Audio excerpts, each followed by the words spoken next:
नमस्कार, प्रणाम। मैं हूँ अर्चना तिवारी। स्वागत है आप सभी का मेरे चैनल ज्ञान की बात विद अर्चना चिंतामणि में। कैसे हैं आप सभी लोग? ये बताने के लिए कमेंट बॉक्स में जय महालक्ष्मी, जय श्रीमन नारायण ज़रूर लिखिएगा। आज की वीडियो में हम बात करेंगे अक्षय तृतीया कब है? अक्षय तृतीया पर सोना खरीदने का शुभ मुहूर्त क्या है? अक्षय तृतीया का व्रत क्यों रहा जाता है? अक्षय तृतीया का व्रत रहने से क्या लाभ होता है? और पूजा करने का शुभ मुहूर्त क्या है? किस डेट पर पड़ रहा है? क्या क्या सुहागिन महिलाएं किन किन बातों का रखें ध्यान? तो एक दिन पहले से और एक दिन बाद तक के किन किन नियमों का पालन करना चाहिए, तो चलिए जानते हैं।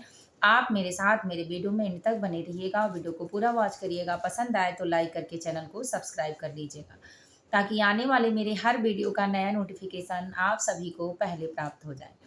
वीडियो में आप डिस्क्रिप्शन बॉक्स में सारी चीज़ों को टच करके पढ़ा करिए, ताकि आपको भी सारी जानकारी प्राप्त हो जाए। जो चीज़ें वीडियो में छूट जाती हैं, नहीं बोला जाता और वीडियो बहुत बड़ा हो जाता है, इसीलिए आप लोगों को टॉपिक देने के लिए या कुछ चीज़ें जो इम्पॉर्टेंट होती हैं वीडियो के कैप्शन में होता है, वहाँ से आप डिस्क्रिप्शन बॉक्स से लेकर पढ़ सकते हैं और वहाँ से अपनी सभी जानकारी को सेव कर सकते हैं, अपने फ़ोन में भी लिख कर भी, नोट करके भी। तो चलिए शुरू करते हैं वीडियो को बिना देर किए हुए।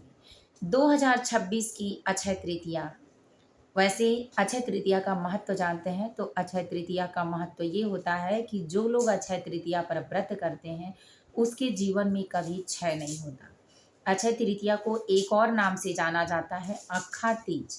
अक्खा उसे कहा जाता है जिसमें कोई नुक्स ना हो, तो तोड़ा ना जा सके, कोई तोड़ने का माध्यम ही ना हो, उस चीज़ को यानी अक्खा तीज सौभाग्यशाली होने के लिए, सौभाग्य की प्राप्ति के लिए इस व्रत को किया जाता है। तो अक्षय तृतीया का व्रत का लाभ ये है कि जो लोग अक्षय तृतीया का व्रत करते हैं उनका कभी क्षय नहीं होता। उनके घर में सुख समृद्धि, अन्न धन भंडार की कभी कमी नहीं होती। लक्ष्मी उनके घर से कभी जाती नहीं और उनके शरीर से ही पकड़ के उनके घर में निवास करती हैं। अक्षय तृतीया का व्रत जो होता है उसका फल कई गुना, हजार गुना होता है। अश्वमेध यज्ञ करने के बराबर एक एक पुण्य का फल प्राप्त होता है। इसीलिए अक्षय तृतीया का व्रत काफ़ी ग्रीष्म ऋतु यानी समर सीजन के मौसम में पड़ता है। काफ़ी कठिनाई होता है। इसका दान पुण्य का विशेष महत्व होता है। इस तिथि पर धातु की वस्तुएं खरीदने से आपके घर में उससे कई 10 गुना वृद्धि होती है। इसीलिए ये तिथि सबसे अमीर कास्ट यानी मड़वारी लोग, सोने चांदी की जिसकी दुकानें हैं वो लोग इस बिजनेस में ज़्यादा करते हैं। इस बार सोने का दाम घटना और बढ़ना, जैसा कि आप सभी को सामाजिक चीज़ें पता है तो चल रहा है। लेकिन अक्षय तृतीया का एक ऐसा पर्व है, जैसे पिछली बार से ही सोना अक्षय तृतीया से ही महंगा काफ़ी हुआ था, तो इस बार देखते हैं क्या रेट लाता है। इससे पहले चलते हैं, आपने व्रत का महत्व जान लिया, अब हम जानते हैं कि अक्षय तृतीया कब पड़ रही है। सन 2026 की। तो सन 2026 की अक्षय तृतीया का व्रत रविवार को यानी 19 अप्रैल रविवार 2026 को मनाई जाएगी। जानते हैं कि तिथि की शुरुआत कब से हो रही है। सनातन धर्म में उदया तिथि के व्रत के अनुसार अक्षय तृतीया या किसी भी धर्म व्रत पूजा पाठ का व्रत किया जाता है। तो अक्षय तृतीया की जो तिथि शुरू हो रही है वो 19 तारीख दिन शनिवार को सुबह में 5:21 से, और इसका समापन हो रहा है अगले दिन यानी 20 अप्रैल को सुबह में 7:25 पर। तो सुबह 7:25 जिस तिथि में अक्षय तृतीया का पूरा फल और पूरा पुण्य तिथि होती है उसको माना जाता है और उदया तिथि होती है। तो 19 तारीख को उदया तिथि भी पड़ रही है, क्योंकि 5:25 से शुरू हो रहा है और पूरा दिन अक्षय तृतीया यानी तृतीया तिथि पूरा दिन रह रही है। लेकिन वहीं 20 तारीख को 7:25 पर समाप्त हो रहा है और पूरा दिन चतुर्थी तिथि रह रही है। तो इसीलिए इस असमंजस्य को देखते हुए वेद व्याता, ज्योतिष और शास्त्र, पंचांग इत्यादि सारी चीज़ों से ये निर्धारित है कि अक्षय तृतीया का व्रत 19 तारीख यानी 19 अप्रैल 2026 को रहा जाएगा। एक बार और सुन लीजिए कि 19 अप्रैल 2026 को रहा जाएगा। व्रत पड़ रहा है दिन रविवार को और एक दिन पहले किसी भी मेन व्रत का नहाय खाए होता है, तो दिन शनिवार पड़ रहा है। तो सुहागिन महिलाएं बाल कैसे धुलेंगी, पवित्र कैसे होंगी, जिसमें मान लीजिए किसी ने मांस मदिरा का सेवन किया है, किसी कोई पीरियड से है, साफ सफाई नहीं है, किसी ने शारीरिक संबंध किए हैं, तो इसमें शुद्धता नहीं होती है और शुद्धता नहीं होने के कारण व्रत करना पुण्य की प्राप्ति नहीं हो पाता है, क्षीण माना जाता है। तो इसलिए व्रत पूरे मन से, श्रद्धा भक्ति से, शारीरिक रूप से, आर्थिक रूप से, मानसिक रूप से स्वतंत्र और शांत स्वच्छ होने के बाद ही किया जाता है, तभी व्रत का पूरा पुण्य मिलता है। तो एक दिन पहले बाल कैसे धुलेंगी, तो ये जान लेते हैं कि इसके पहले दिन शुक्रवार है और शुक्रवार को अक्षय तृतीया के पहले प्रथमा पड़ रहा है। तो इसलिए सभी महिलाओं को, औरतों को ये सलाह है कि वो शास्त्र के अनुसार दिन शुक्रवार को बाल धुलने से लक्ष्मी की प्राप्ति होती है और माता लक्ष्मी प्रसन्न होती हैं। तो आप शुक्रवार को बाल धुल लें, बीच में अपने आप की शुद्धता बनाए रखें शनिवार को, और शनिवार के दिन नहीं, रविवार के दिन अपने बालों में गीले कपड़े से पोंछ लें, बाल में से पानी नहीं नीचे टपके, तो आपकी शुद्धता भी बनी रहेगी, व्रत भी आपका अच्छा खासा हो जाएगा। अब चलिए जानते हैं कि अक्षय तृतीया पर पूजा का कितना समय मिल रहा है। तो अक्षय तृतीया पर पूजा करने का समय शुरू होगा 10:49 से दिन में, 10:49 से, और इसका समापन हो जाएगा 12:20। यानी कुल आपको 1 घंटे का ही टाइम प्राप्त हो रहा है, वो भी। तो उस समय में आप पूजा का संकल्प ले लें और पूजा कर लें। इसके बाद आप पूजा में बैठे भी रहेंगे तो आपका पुण्य फल उतना ही प्राप्त होगा। संकल्प आपका शुभ मुहूर्त में होने से ही ज़्यादा लाभ होता है और शुभ मुहूर्त में होना चाहिए। पूजा चाहे आप पूरा दिन करते रहिए। अब चलिए जानते हैं कि सोना खरीदने का शुभ मुहूर्त क्या है। तो अक्षय तृतीया पर सोना खरीदने का शुभ मुहूर्त सुबह 5:21 से शुरू हो रहा है और ये पूरा दिन रहेगा। तो आप इस समय में सोना खरीदें तो ज़्यादा अच्छा है। अब सबके मन में ये सवाल होगा कि महंगाई इतनी है, सोना कैसे खरीदें, चांदी कैसे खरीदें, रेट तो सबके हैं, और बीच में ये देख रहे हैं आप सभी लोग कि कितनी सारी चीज़ें दिक्कतें हो रही हैं, जैसे सिलेंडर हुआ, पेट्रोल, डीजल, और भी जितनी भी चीज़ें हैं, तो सब महंगी हो रही हैं। तो इसमें सोने चांदी का भाव भी और बढ़ता जा रहा है।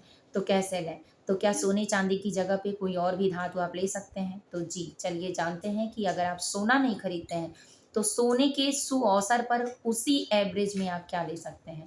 तो आप घबराएं नहीं, आप परेशान ना हो, मन के भाव से पीली चीज़ों को खरीदें, जैसे पीतल की चीज़ें लें। इसके बाद चांदी की चीज़ें आप ले सकते हैं, नहीं ले सकते हैं तो चने की दाल, पीली सरसों और इसके साथ जौ, ये चीज़ें खरीद के आप घर में लाते हैं तो इससे भी आपके परिवार में सोने के तुल्य ही 10 गुना की वृद्धि होगी और उतना सोना आपको प्राप्त होगा। तो इसलिए आप अक्षय तृतीया पर इन चीज़ों के लें। अब चलिए जानते हैं कि अक्षय तृतीया पर दान क्या दें, किन चीज़ों को। तो अक्षय तृतीया पर दान का एक विधान होता है। इस विधान में आप सबसे पहले सुबह ब्रह्म मुहूर्त में उठेंगे, सुबह से शाम तक की विधि जान लेते हैं। आप सुबह ब्रह्म मुहूर्त में उठेंगे, स्वच्छ साफ वस्त्र स्नान करके पहनेंगे गंगा जल से, अपने पूजा घर के मंदिर में आप शुद्ध साफ वस्त्र बिछाएं। उस दिन रविवार है और दिन रविवार भगवान विष्णु माँ लक्ष्मी को समर्पित है। तो इस दिन भगवान विष्णु और माँ लक्ष्मी की पूजा करने के लिए आप आसन बिछाएं, और अक्षय तृतीया पर भगवान विष्णु और माँ लक्ष्मी का ही व्रत किया जाता है। तो आसन बिछाएं, भगवान धन्वंतरी की भी पूजा होती है। तो आसन बिछाएं और उस पर भगवान को व्यवस्थित रूप से आसन दें, फिर घी का दीपक जलाएं। दीपक के बाद आप 2 कलश ले सकते हैं, एक कलश पितरों के नाम से और एक कलश अपने दान के नाम से, क्योंकि अक्षय तृतीया पर किया गया दान आपके 10 गुना पुण्य का लाभ बढ़ाता है।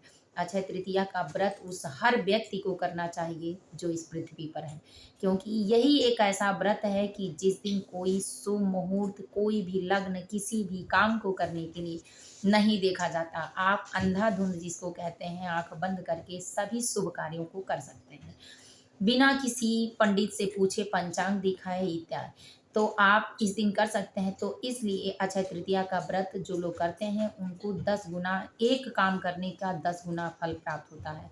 तो अक्षय तृतीया का व्रत करने के लिए आपको धूप दीप नैवेद्य जलाकर भगवान विष्णु की पूजा करनी चाहिए, वहाँ मंत्रों का जाप करना चाहिए।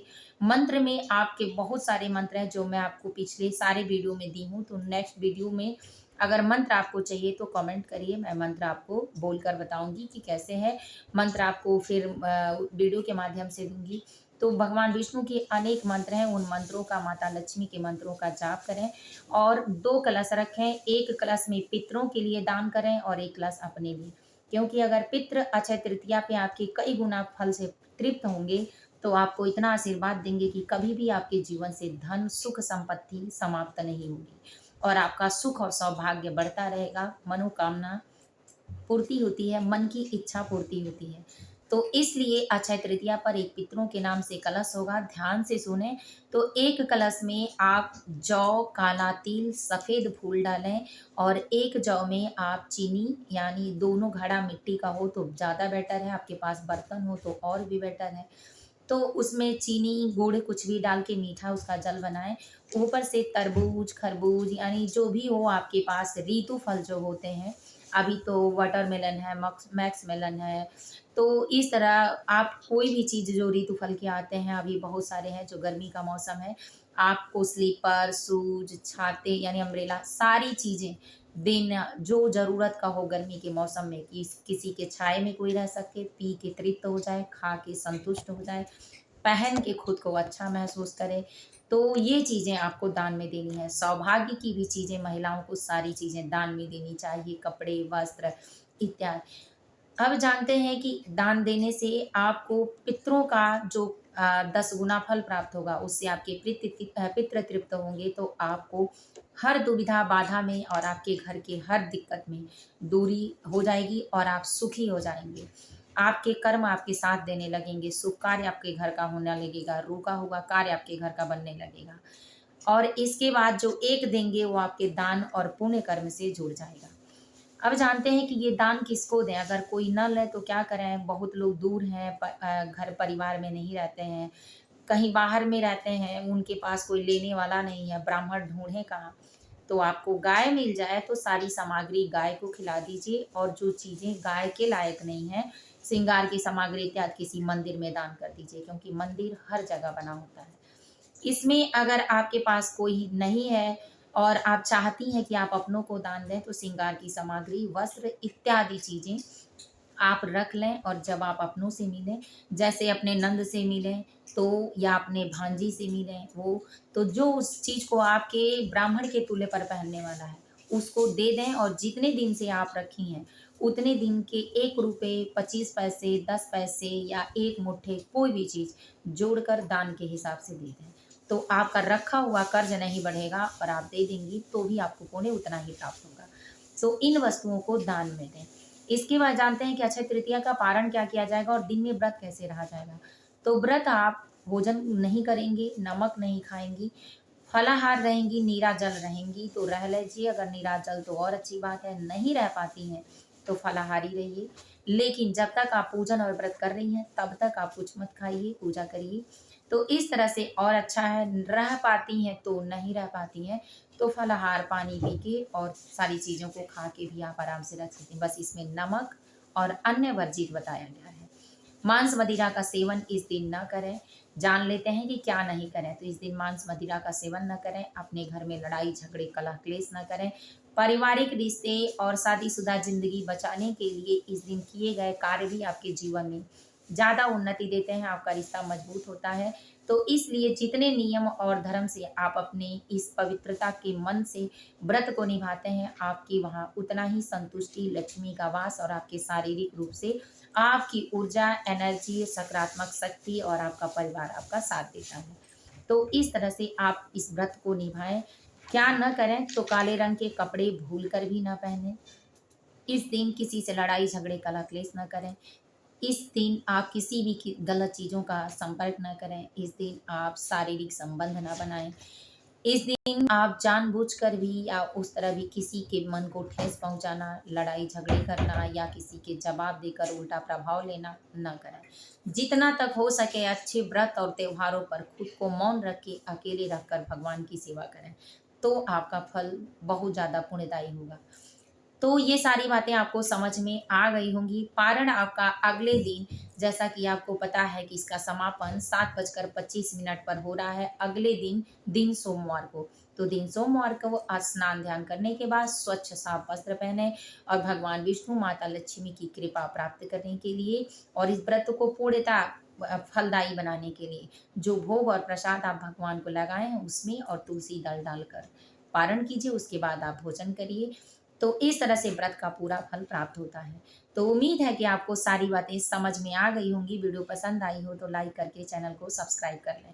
फिर मिलूँगी एक नए वीडियो में नए ज्ञान के साथ, तब तक के लिए जय माता जी, जय महालक्ष्मी ज़रूर करें।